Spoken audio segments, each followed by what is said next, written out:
Good morning. It is Wednesday, March 4th, 2026. This is your deep dive daily briefing.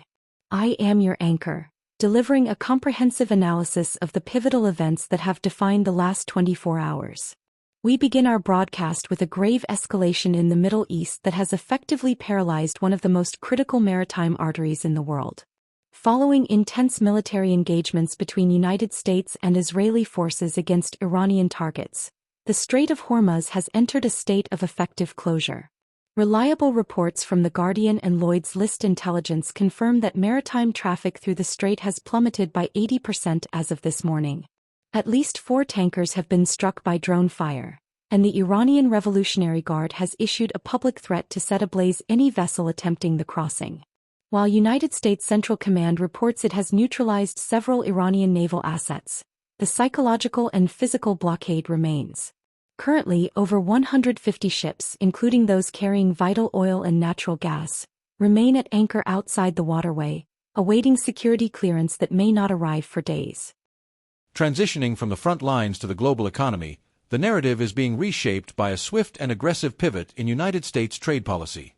Following the landmark Supreme Court ruling that invalidated broad emergency tariff powers, the administration has moved with remarkable speed to restructure its protectionist framework. On February 24, the White House invoked Section 122 of the Trade Act of 1974, implementing a flat 10% global surcharge on most imports, which was subsequently raised to 15% on certain categories to maintain economic leverage. This shift has produced a complex set of winners and losers. While nations like China and Brazil have actually seen their effective tariff rates decline from previous highs, traditional allies like the United Kingdom and Singapore are facing a new 15% floor on goods that previously entered with minimal duties. Economists warn that this policy whiplash is forcing global manufacturers to prioritize systemic resilience over cost optimization, as the trade-weighted average U.S. tariff rate now hovers around 13.2%. In the realm of finance, all eyes remain on the fallout of what analysts are calling the AI hangover on Wall Street. Following NVIDIA's fourth-quarter earnings report, which saw a record revenue of $68.1 billion, the market's reaction has been unexpectedly volatile. On February 26, NVIDIA shares suffered a $260 billion wipeout in a single session, a move driven by fears that the massive infrastructure build-out by tech hyperscalers may be nearing its peak. However, the sentiment is not universally bearish. Late yesterday, major institutions including JP Morgan and Goldman Sachs recalibrated their forecasts, with JP Morgan raising its price target for NVIDIA to $265, citing the continued heat in the artificial intelligence engine. This tug-of-war between growth durability and market fatigue has created a high-stakes environment for institutional investors, who must now weigh record-breaking corporate buybacks against the dual pressures of sticky inflation and escalating geopolitical risk. Turning our attention to the technology sector, the focus has shifted to Barcelona, where Mobile World Congress 2026 is showcasing the arrival of the agentic era. Day 2 of the world's largest mobile show has been defined by a move toward AI-native 6G deployments and extreme hardware modularity. Qualcomm has unveiled its first modem ready for the 6G transition, featuring an integrated AI processor designed to autonomously manage data capacity.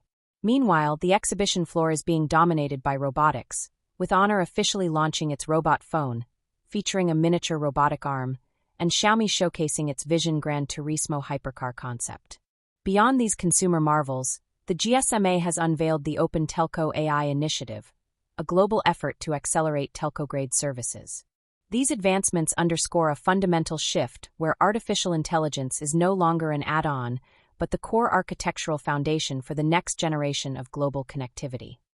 Finally, we look at the logistics and supply chain networks that serve as the vital arteries of global commerce. The industry is currently managing the combined impact of the Hormuz closure and a significant surge in war risk surcharges. Major carriers including Hapag-Lloyd and CMA CGM have officially implemented surcharges ranging from $1,500 to $4,000 per container for cargo transiting the Arabian Gulf region.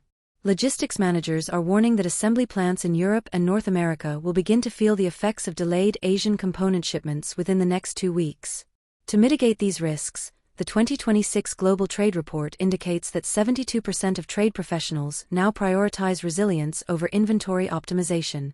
Companies are rapidly adopting AI-assisted classification and real-time data analytics to navigate a landscape where supply chain reliability has become a core enterprise risk in an increasingly unpredictable world. That concludes our global briefing for today.